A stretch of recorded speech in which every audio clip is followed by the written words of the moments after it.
Okay, I would now like to kick off. Thank you, everyone, for attending the EUROFER State of the EU Steel Market webinar. Thank you for joining us today.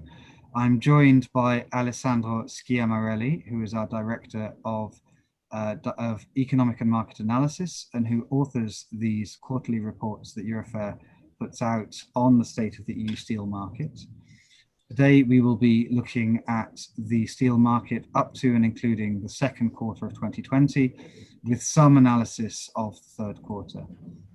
As you are all no doubt aware, the state of the EU market is a difficult one. The effect of COVID has compounded what was already a difficult situation in 2019, with production cuts, job losses, closures of plants being announced almost daily. This is obviously a very difficult situation and therefore is one that needs to be handled with care. We as EUROFER are working very hard to try and make sure that our position is heard relative to the ongoing challenges that we are facing as a European industry. European steel is a strategic sector at the heart of the EU economy, and therefore its struggle presents a significant challenge for both us and our downstream users. And as such, we rely on EU policymakers and on users to consider our position. Now, this webinar will consist of largely two parts. It will be Alessandro Schiamarelli, Director of Economic and Market Analysis, giving a presentation on the report that he has just authored, and which will be out later today and available to attendees of this meeting. That will take about 20 minutes, followed by a question and answer session, which you can use the Q&A facility at the bottom of your Zoom screen. I look forward to having a fruitful discussion with you all today, and if you have any follow-up questions afterwards, I hope to be able to address them with you later. So without further ado, I'm going to hand over now to Alessandro, who will present the report. Thank you very much for attending.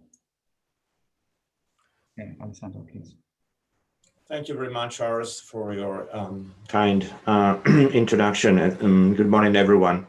As Charles said, I'm Director of Economic Research and Market Analysis at EUROFER. EUROFER is the European association which groups national steel producers associations and also major individual steel companies in Europe. And we produce on a regular basis our quarterly economic and market outlook, which reports and makes available latest actual figures on steel indicators, imports, consumption, and so on, and also tries to provide an overview of a possible outlook and possible developments for the sector, and with comprehensive forecast for a 2-year span, so which means 2020 and 2021. Our latest report is ready, and the presentation of today will very much reflect the key findings and the key figures that are contained in the report. So basically, the presentation will be structured along these sections, which are, first of all, an overview of the macroeconomic conditions, and obviously which are hugely impacted by the COVID-19 pandemic and its outbreak, which has been widespread across European economies and advanced economies since mid-March this year, and is having still a huge impact on industrial activity and economic activity, particularly in the light of a recent rise in recent weeks of infections across Europe, which is already casting a shadow on the fourth quarter of this year. Then we will have an overview of steel using sectors and their developments and forecasts for the next 2 years, and then we will go through steel market indicators, consumption, imports, and etc. So we will have a short focus on trade, on some trade aspects, and also we will shed some information, shed some light on the, let's say, more short-term impact of COVID-19 on the steel sector on the basis of the monitoring activity that we've been carrying out since the start of the outbreak on the impact on the sector. And then we will try to draw some conclusions based on the content of the report, and also we will try to give some possible findings for the future of the sector over the next 2 years. So the economic outlook obviously is has been hugely impacted by the outbreak of a pandemic, and confidence indicators which are reported here very much reflect the impact of the pandemic on the overall economy and on the industrial economy. On the left-hand side, you see the economic sentiment indicator, and on the right-hand side, the industrial confidence indicators, both provided by the European Commission. And the data very much signal confidence plummeting since mid-March this year as a result of the pandemic, with a strong rebound further to the removal of lockdown measures across member states, which have led to a restart in industrial activity. So the rebound has been considerable in June and July, but then it has eased somewhat in August. And we expect that October data for economic and industrial confidence will show some considerable slowdown and even more likely a decline in confidence due to the rise of the new wave in infections that has been observed in recent weeks all over Europe. Interestingly, another major leading indicator, which is not reported in the slide, which is the IHS market PMI composite indicators that many of you are very familiar with. It's a very important leading indicator for industrial activity, and it signals a strong rebound equally in June and July this year after the removal of lockdown measures. But again, in September, it showed some slowdown considered with a two-speed picture. Primarily, the recovery in confidence seems to be driven primarily by industry, in particular in Germany. So the industry seems to be better placed than other economic sectors, particularly services that have been most impacted by the pandemic. The service sector appears to be rather fragile and weak. So the recovery is very much driven in these times by recovery in industry, provided that it's still very fragile and subject to downside risks linked to the new rise in infection. But the manufacturing market PMI indicator has risen considerably since the rebound after the removal of lockdown measures. But as a result of the pandemic, obviously GDP growth, if it comes to national accounts data, to actual GDP growth in the EU, GDP growth has plummeted, has become hugely negative. It was already negative in Q1, which was only partly affected by the pandemic and the economic lockdown. But as you can see, economic growth had been slowing down already since at least the second half of 2018, when the economic cycle started to slow down, whereas the previous economic cycle in 2017 and 2018 had been almost booming. So in Q2, a fall of 14% in GDP. And for this year, the picture is very much affected by Q2 data, which appears to be an unprecedented fall in GDP, the harshest GDP fall on record. And this is very much likely to affect the whole GDP figure for 2020. Here we report the latest quarter-on-quarter figure for Q2 in major Euro economies and also for the US. And then we on the right-hand side of the slide, we report the latest available macroeconomic forecast by major forecasters, including EUROFER at the very end right of the slide. So as you can see, we had unprecedented quarterly GDP falls in Germany, France, Italy, in the EU, all above 10%, except for Germany is slightly below 10%. Then, interestingly, the latest IMF forecast for 2020 have revised for US their growth predictions, and the US seems to be better placed than other European economies, with a fall of 4.3% of GDP in 2020. But then, and also Germany within the euro area seems to be the best positioned European country in terms of the magnitude of the recession. caused by the pandemic, whereas France will almost have a 10% GDP recession, and Italy almost minus 11% GDP recession. But nevertheless, these latest IMF forecasts appear to be slightly less pessimistic than the European Commission forecasts, which were released in August. The European Commission summer forecasts were still very much affected by the, let's say, the very recent effects of the lockdown in April, May, and also partly in June, whereas the IMF forecast reflected some improvement in the economic activity and confidence indicators throughout the summer. But then, as I said, the fourth quarter of this year appears to be very much influenced by the new rise in infections, which has already been widespread across Europe. And so, as EUROFER, we have produced our GDP forecast for euro area economies, and for the EU. As you see, Germany is supposed to experience a relatively lower recession, minus 6%, France and Italy 9%, which is anyway an unprecedented recession in major European economies. We go to still using sectors, and obviously the pandemic has worsened dramatically the declining trend, which had already been observed in previous quarters, at least since the second half of 2018, as for the general economic cycle. So we see the real output in major steel-using sectors: construction, mechanical engineering, and automotive, which are the three most important steel-using sectors. Steel-using sectors are extremely important for the steel industry because they are actually our end users, and these are let's say the market operators which use our products and demand our products.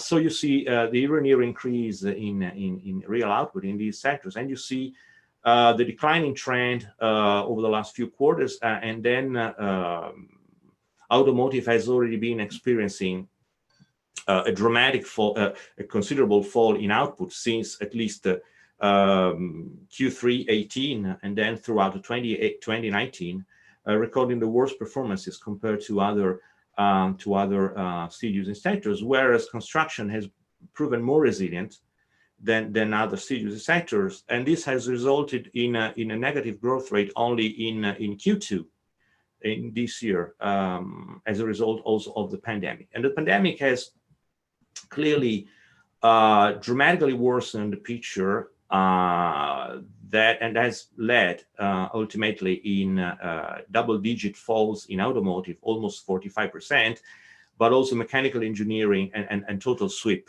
have recorded considerable falls in output. Sweep is still weighted industrial production, which is the industrial production which is weighted with the impact of steel-using sectors. Q2, however, as I've said before, is expected to be the trough, the lowest point of the cycle, and we expect Q3 data, once they will be available, to already show a rebound and improvement. But this is very much at risk in terms of continuity and way back to full recovery, because Q4 data are expected to be very much affected by the pandemic. And then you see other leading indicators for the industry and for major steel-using sectors. On the left-hand side, you see the order books, the balance of order books, for major steel-using sectors, and also including metal goods, which is the red line, with dramatically negative rates since early 2019, late 2018, early 2019, plummeting really down to double-digit growth rates, even below 40% for metal goods and also for motor vehicles in March this year as a result of the industrial lockdown. And then on the left-hand side and on the right-hand side, you see Eurostat's figures for industrial production up to Q2 this year. Year-on-year growth rates have been constantly negative over the last 3 quarters, except for Spain, which reported a slightly positive increase in Q4. But then they've already fallen almost by 10% in major individual euro area countries, Spain, Italy, Germany, and France in Q1 this year, as a result of the pandemic outbreak in the first quarter. And then they have plummeted to unprecedented drops up to 30% in all individual economies, including Germany, up to Q2. But then, as I said, we expect Q3 industrial production data to reveal some improvement, some considerable rebound due to the restart in industrial activity after the removal of lockdown measures in June. And this is an overview which I think is very much interesting, because it allows you to compare actual developments in annual terms, in real output in major steel using sectors in the previous big economic crisis, which was the 2009-2010 financial crisis driven recession, let's say. And then what has happened, also we can see what has happened in the pre-COVID-19 recession in 2019. As I said, because the economic cycle was already slowing down considerably during 2019. And then you can see our, on the right-hand side, finally, our latest forecast for steel using sector output in 2020 and 2021.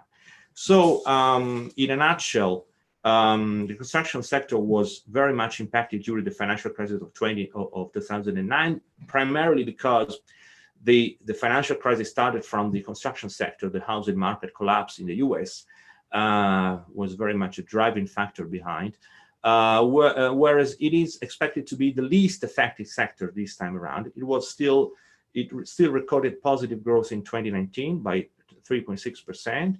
And it's expected to be the least impacted steel using sector in 2020.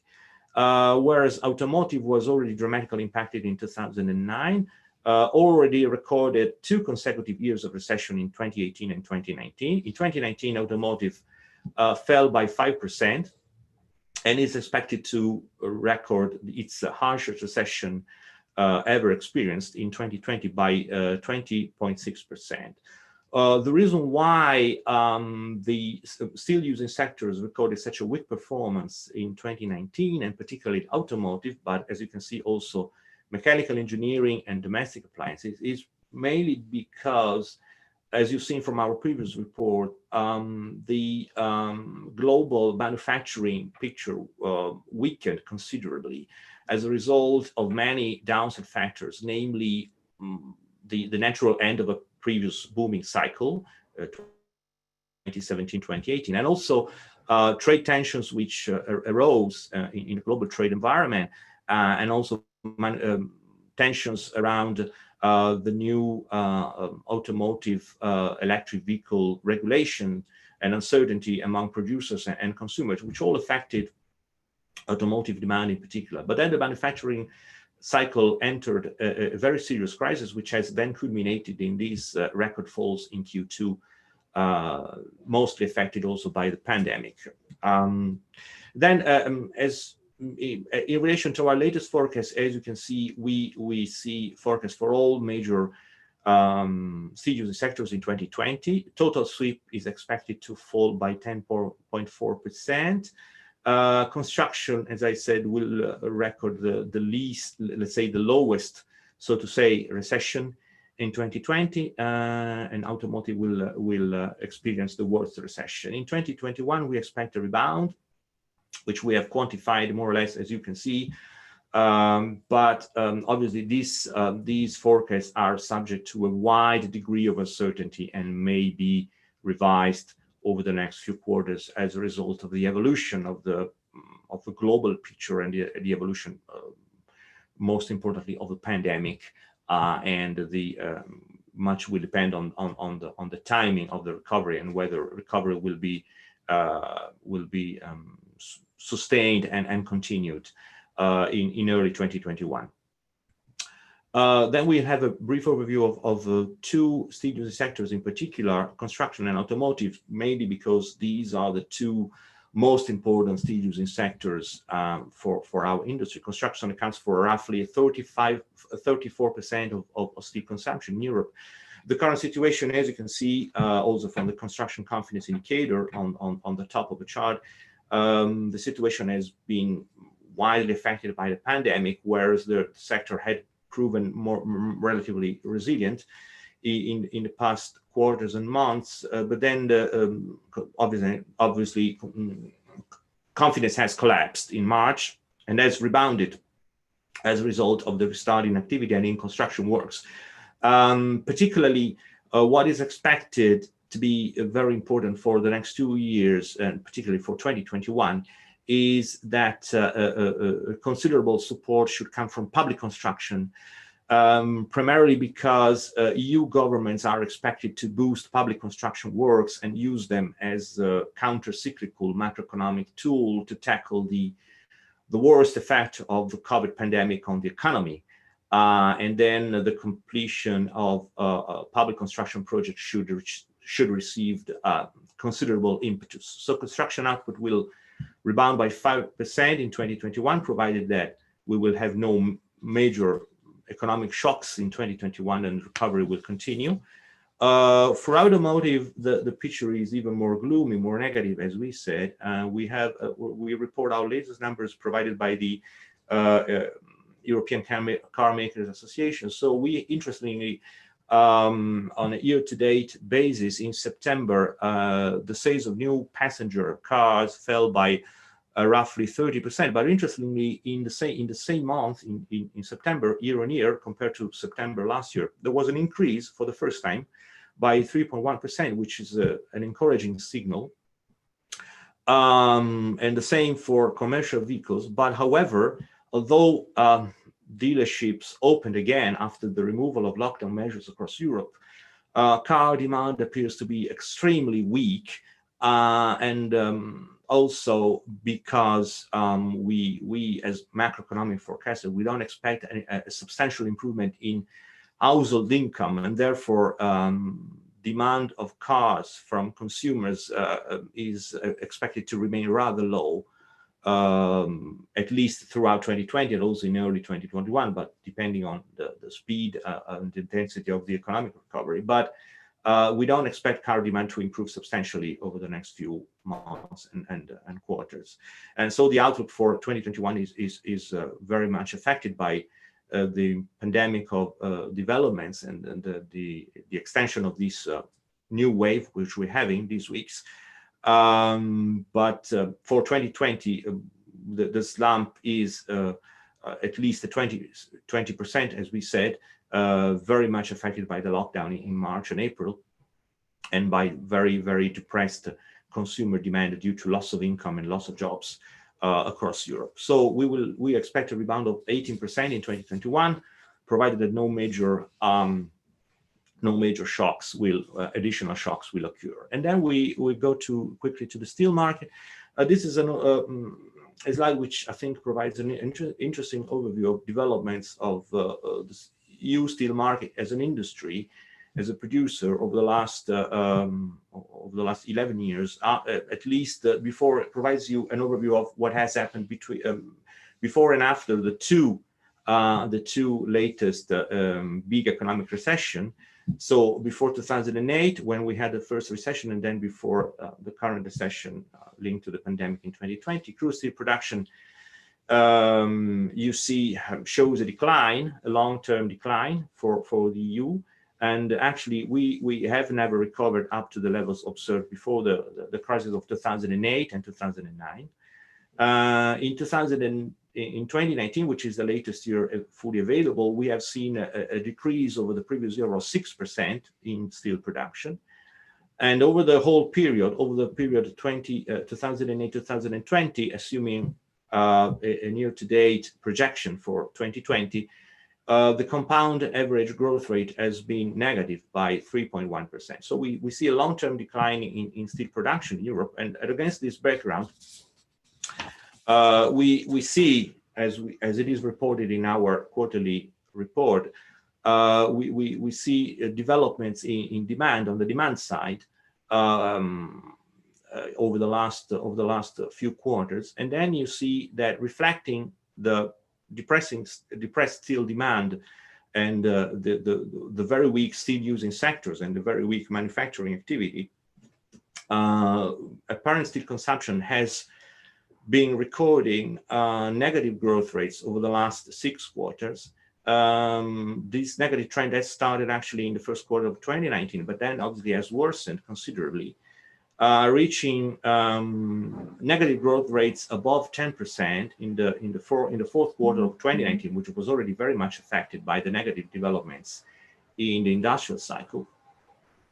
And then this decline in apparent consumption has obviously culminated in the 26% fall in apparent consumption in Q2, which is the latest figure available. Obviously, this record low in consumption is very much affected, obviously, by the outbreak of the COVID pandemic and the lockdown in the industry and the heavy disruption that the steel industry has suffered from in the first and the second quarter of this year.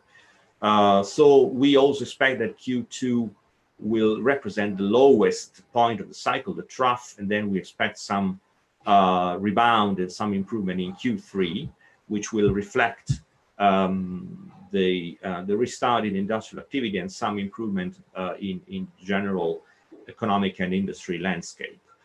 But apparent consumption has indeed been falling. As a result, in annual terms, in 2019, it fell by 5.3%. Then in the whole 2020, it is expected to fall by 14.6%, which is slightly better than our previous forecast. In our previous report, we had foreseen a drop of 16.6%. And then it is expected to rebound by 13.1% in 2021. Real consumption equally is expected to fall by almost 12% this year and to rebound by 9.3% next year. Then we have a short focus on some focus on trade, which is interesting because imports have also, as you can see from the previous slide, imports have also been falling as a result of very, very weak demand. So imports from third countries into the EU have been falling over the last 6 quarters. But then what is interesting to report is that despite these continuous decrease in imports into the EU, the share of imports out of total apparent consumption has remained stable or has even increased slightly. It was 23.5% in Q1, and now it's 24% in Q2. So it means that out of apparent consumption, 24% in Europe is made up of imports. We also report a split of import market shares out of total demand for the 2 major categories of steel products, flat and long. So that you can see that in let's say in annual terms and also in quarterly terms, the market share has remained rather stable or has even increased, particularly for flat products, whereas for long products it has been more volatile and has remained around 10%, whereas for flat it is higher. It has increased up to 22% in the second quarter of this year. On the left-hand side, you see the absolute volumes of imports of finished steel products, and then the year-on-year change. In 2018, reflecting very, very positive demand conditions, imports increased by 12%, and then they fell by 13% in 2019, reflecting very much weak steel demand. Then we expect for the whole 2020, based on year-to-date data available from January to August, we expect a fall of roughly 19%, but much will depend on developments over the fourth quarter, which are now unpredictable. So these trade data signal that imports remain something very important for the sector. So provided that we will have some stable and robust recovery in steel demand in over the course of 2021, European steel producers will have to cope with increasing import pressure and import competition, which will remain significant.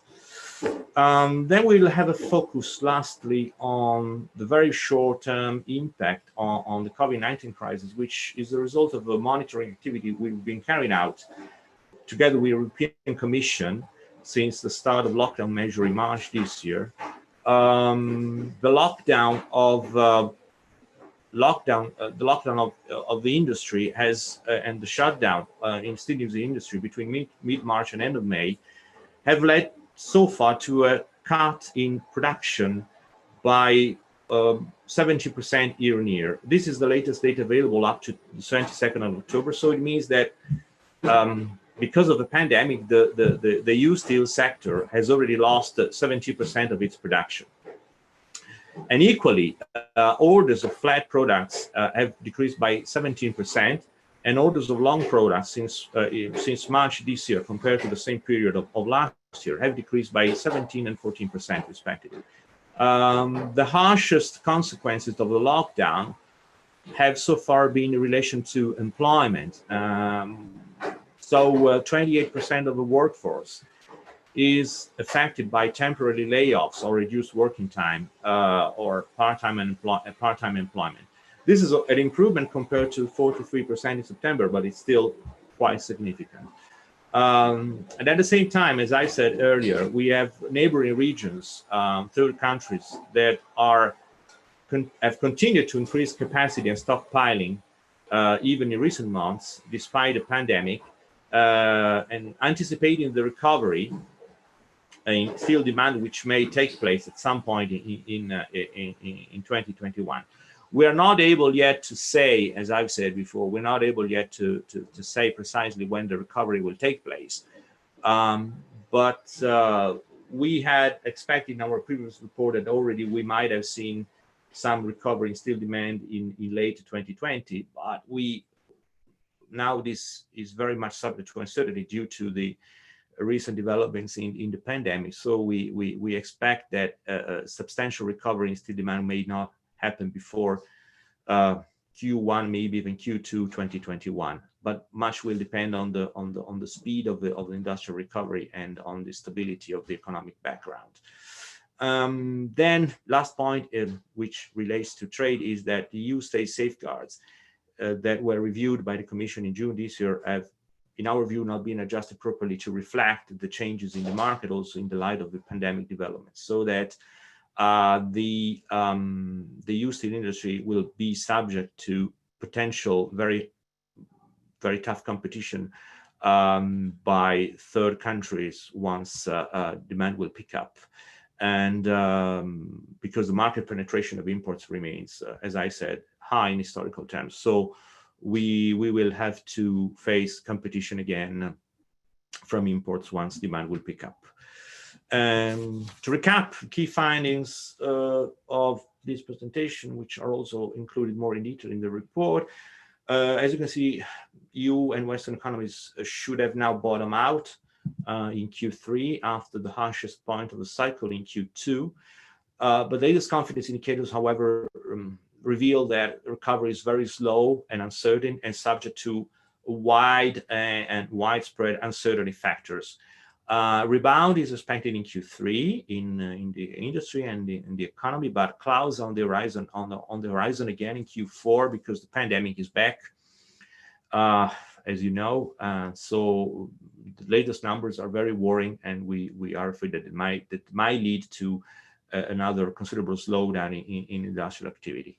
On the other hand, we've seen in the last few months, and we see today still a negotiation going on in relation to the unprecedented public support to the European economy that has been put in place, Next Generation EU package, and also particularly the ECB's purchase program, the purchase of government and corporate bonds by the ECB. And so both actions are extremely important, but also, although this theoretically is equal to an amount of resources which is even bigger than the Marshall Plan, which was approved after the Second World War, this is still subject to uncertainty because it's still under political negotiation. And also, this public support will come at a price of a considerable increase in public debt for the EU as a whole, which will be a problem at some point. The steel using sectors have been impacted at an unprecedented extent because of the pandemic disruption. So they have recorded the worst drop on output on record in Q2. But as I said, as for the economy, the trough of the cycle should already be behind. So we expect a rebound in Q3, albeit very uncertain. Construction relatively less impacted than the others. Automotive will be the most impacted, with a fall in output above 20%. Recovery not expected before 2021, possibly in Q1 or maybe even in Q2. But still, we have so many unpredictable downside risks on the horizon, which makes it very difficult to set a precise, let's say, a precise timing for the full recovery of the economy and the industry. And as a result, steel demand will experience record lows in 2020 due to the stop in industrial activity in Q2, and is set to recover only in 2021 due to the very slow recovery which is taking place, which is subject to, as I said, a lot of uncertainty. And the share of imports out of steel demands, despite the fall in imports, have remained high in historical terms. So imports are still important and have a considerable share out of steel demand. So this is everything, and I hope we will see and read more in detail our report. Thank you very much for your attention. Thank you very much, Alessandro. I will now open the floor to questions. You can use the Q&A feature, which should be at the bottom of your screen, to pose them, and I will then subsequently read them out, and either I or more likely Alessandro will attempt to answer them satisfactorily. So I will read them out now. This question comes from Justin Beckeras. Construction activity is expected to decrease by 4% in 2020, and at the same time, orders for long steel has fallen by 14% in the period since March. Does it mean we are seeing a recovery for long steels in the fourth quarter of 2020, based on the fact that long steels are almost entirely driven by construction? It's not easy to say. We as all of you in the audience are aware, we never produce steel consumption forecast split by flat and long products. However, as I said, construction activity is expected to decrease by 4%, and yes, long products are mainly used for construction, not only for construction. But the problem is that our forecast is subject to a wide uncertainty and potential revision, depending very much on what is going to happen in the fourth quarter of 2020. Whereas although we might have some rebound quarter-on-quarter recovery in Q4 in demand of long products. I mean, compared to in the fourth quarter compared to the third quarter, but it's not easy to predict. But in any case, we will not be able to produce a detailed forecast on long products in Q4. Thank you very much. This question is from Emmanuel Norsa. For imports, use of the quota has shown that there has been a slowdown in arrivals in the most recent quarter. What do you see in the market? Can this overall data for 2020 negatively in terms of volumes imported? Thank you very much. Well, it might happen. It might happen. So at the end of this year, we might have obviously a reduction, a fall in imports, but probably less pronounced than we might expect. But again, we don't provide forecasts for imports. We only provide forecasts for apparent and real consumption, but we don't quantify a detailed forecast for imports. We monitor very closely imports also on a monthly basis, and this is something which is already available in the report. We've seen an increase, particularly a pronounced increase for some flat products in August, But then we have to see what is going to happen over the next few months, provided that the demand seems to be very fragile. The recovery in demand may affect negatively imports. But it's very soon to say that. It's not easy to predict. Okay, thank you very much. I'll now address Poppy Carnell's question. She's got several, so we'll do them as they come. And this is related to what you've just mentioned. Practically speaking, is there anything the Commission can now do to address the pandemic vis-a-vis the safeguard now? And related to this, if we don't have a deal between the EU and the UK for December, are we concerned about the impact? Do we have figures on what this would mean now that we're so close to the deadline? Thank you. On the first question, I don't know whether there is something which we can actually do. My colleague, Karl Tashley, who is primarily involved with his director of trade affairs at EUROFER, can provide you with a better answer. But we've tried to, let's say, to address this issue to the Commission as much as we could, but there's not much that the Commission can do now in a very short term.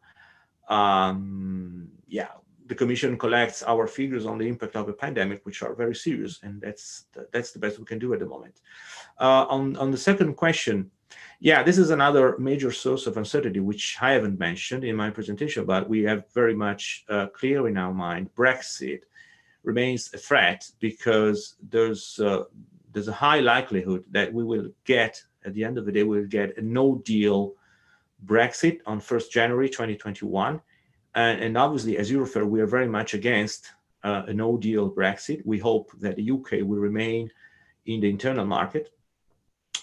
This will be very beneficial for steel producers and for consumers, for the integrity of the internal market as a whole. We have no figures on the potential impact, no, even though we are getting prepared for that. Yeah, all we can say is that we very much hope still that there will be an agreement which will allow the UK to remain part of the internal market. Thank you very much. There is a question here which I will take. What do we think that this situation will mean for the decarbonisation of the EU steel sector? This is obviously a key issue. The situation regarding imports is less affected, less of an impact directly than this. So we'll move away from the imports issue now. With steel demand in a whole, we face a problem of recovery. Now, the EU has launched its Green Deal, as we've all noted, and part of that and the next generation EU. The idea is to launch a green recovery, and we are all for a green recovery per se. The problem is that the recovery needs to happen today, whereas any green transition is very much a medium-term ambition. Ultimately, you're talking about moving very far away from current steel technology applications. And over time, this will actually mean abandoning the way that steel is currently made, at least along the primary route. So there is an issue related to the ability to invest. This coming back to the imports issue, this is where the problem might lie internationally, is that we are facing steels that, on the whole, imported, are more carbon intense than those steels which are produced in Europe. But at the same time, those steels are cheaper, and they are based on capacity that's been built up in recent years, and that will undermine the European steel industry's ability to invest for the transition. So there is an effect for the global situation on the ability to decarbonize, and it's multifaceted. And if you are interested in this issue, I invite you to look at our Green Deal on Steel website, which is part of the EUROFER website, which explains in more detail our priorities related to the decarbonisation challenge, and some of the issues that we believe will come into play as we make the transition towards a 55% reduction in 2030 onwards to an 80 to 95% reduction by 2050. Right, now another one from, well, no, we'll go to somebody else now. This one is from Ayana Dreyer from Borderlex. What concrete changes would you want to see in the EU steel safeguard? Which country's steel poses the most threat to the industry despite the safeguard? The EU has recently stepped up its trade defense activities in steel. Is this sufficient? Thank you. Now, before I pass to Alessandro, I will point out that the issue with the safeguard is different in some ways now than it was at the time of its imposition in 2017 and 18, in that today's market has collapsed, but the safeguard is still set at a level well above the level at which it was set, which was relative to historical record years 2015 to 17. 2018 saw a 12% rise over those three previous periods. And so you have the safeguard based on historical level, which is now not likely to be attained. The problem is that as it rolls over, you have the transition, the mechanism that transfers unused quota to the next period. We risk being a situation where when demand does rise again, the safeguard will do nothing to stop it, because it simply will be set at a level which allows the quota to be big enough for all imports to come in regardless.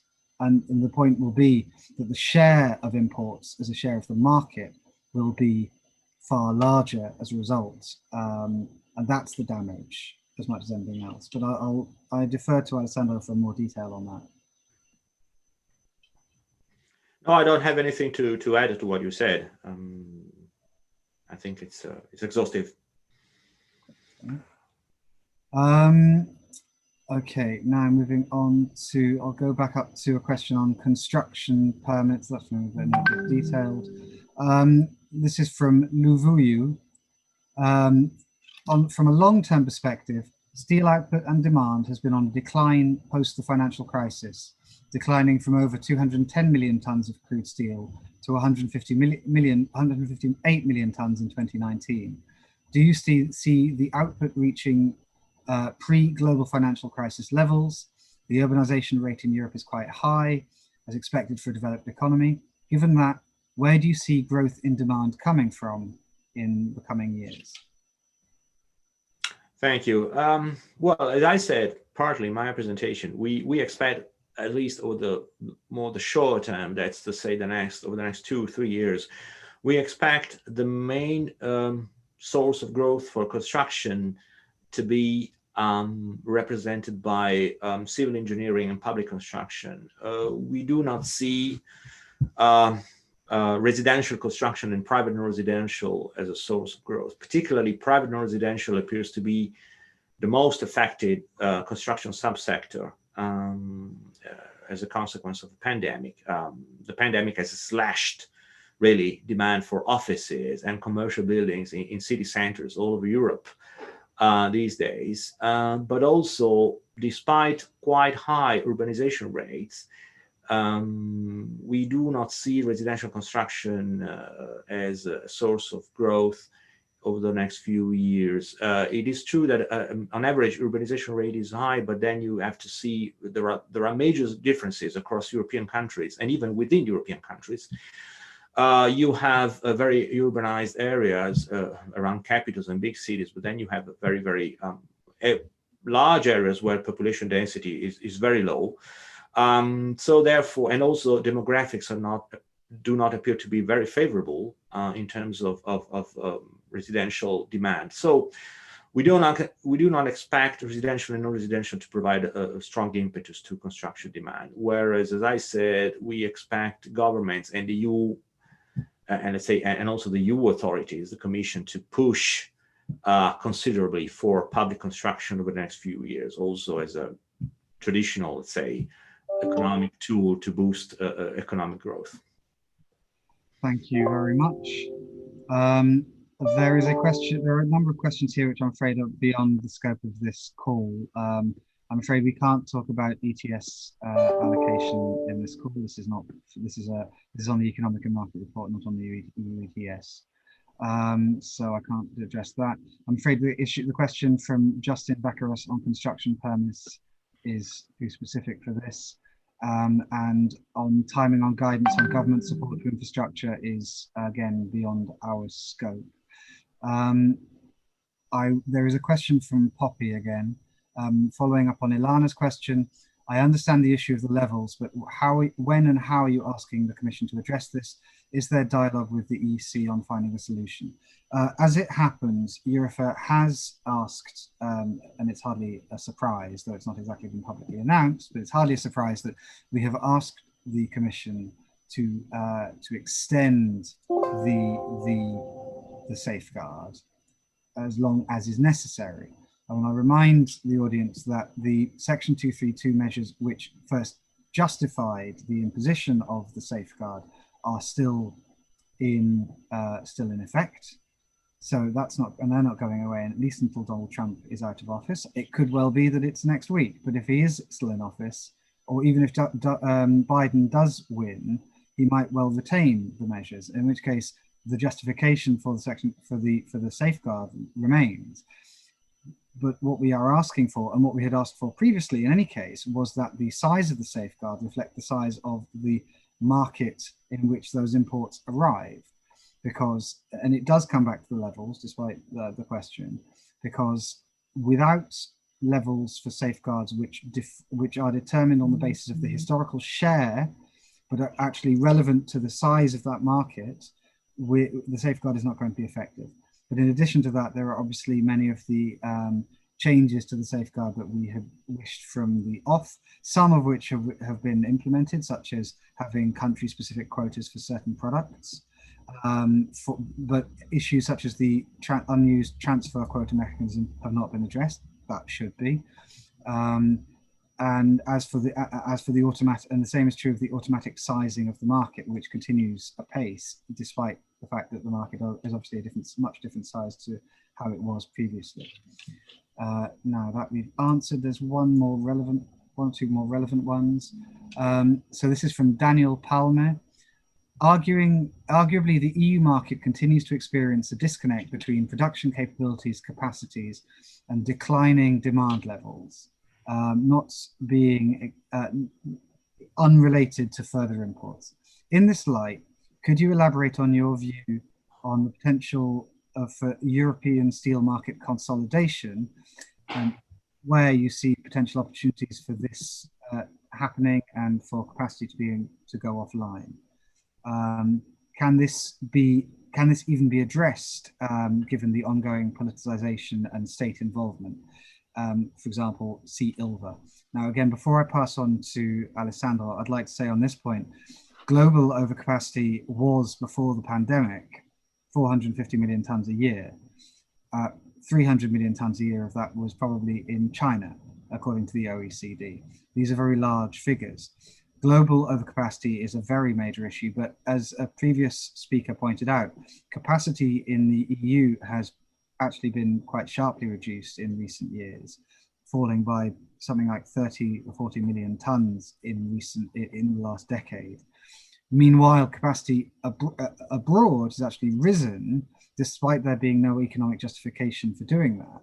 And that is actually the cause of much of the ruction and friction on the EU market, because even if volumes actually imported are low, offers at the border actually depress prices to the extent where EU manufacturers are having to sell far lower than is necessarily sustainable, not necessarily dumped, but unsustainable on the EU market. But I'll leave another bit to Alessandro to expand on that.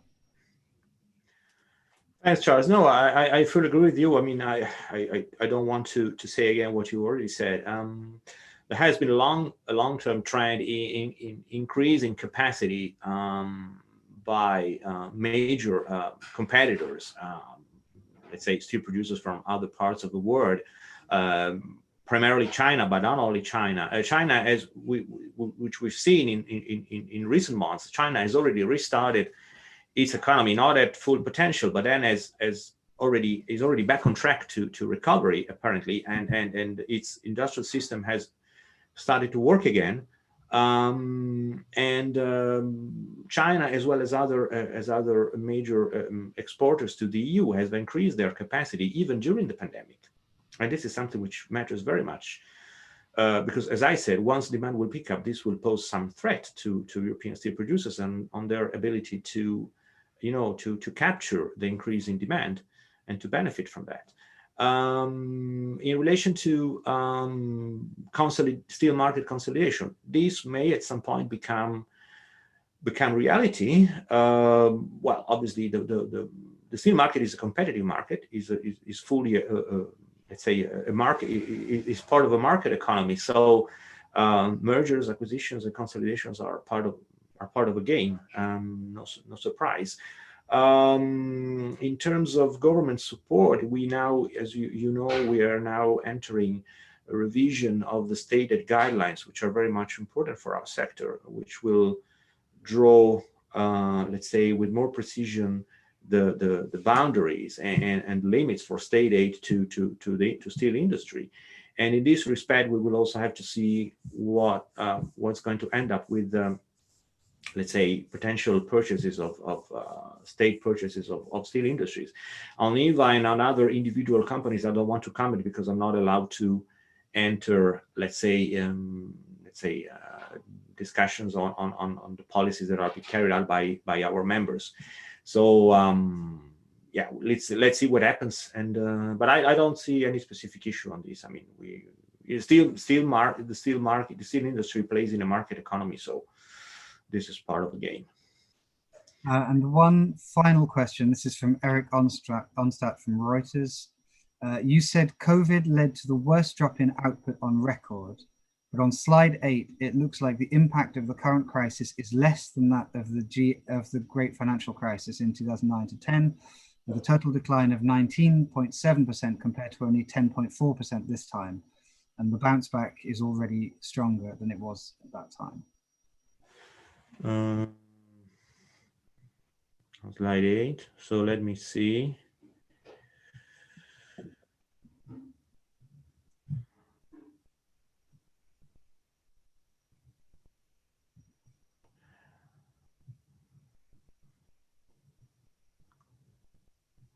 I believe this might be reference to the period. Eric, I don't know if you're.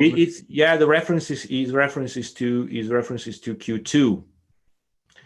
The references to Q2, and in Q2 we have experienced the worst drop on record, and we're going to see the let's say the drop in sweep will be above 10%, but the worst drops in output were recorded over the period of the second quarter.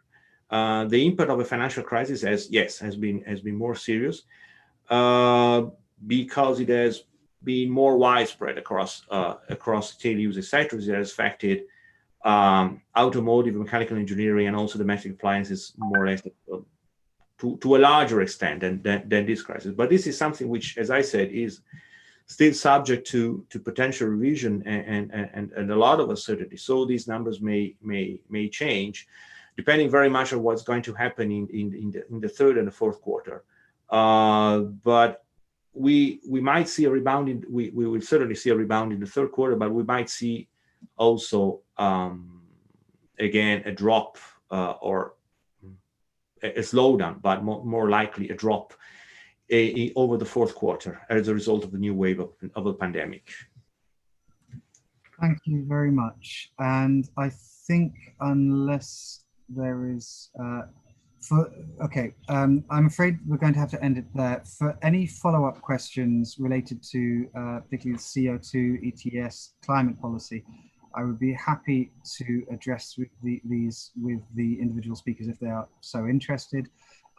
Additionally, we will in fact in the future be holding webinars on broader topics of that EUROFER works on. So if you would like to attend those, please let us know and we'll make sure to invite you, and there you can address your questions more specifically. But otherwise, in the meantime, I would thank everyone who took the time to listen to us. Everyone who has joined the webinar will receive the will receive the presentation, and the report and press release will be coming out soon as well, and you will also receive those. So with no further ado, I'd like to thank my colleague Alessandro for his very clear and concise presentation, and again to everyone who has taken the time to join us today. Thank you and bye-bye. Thank you all. Thank you. Bye.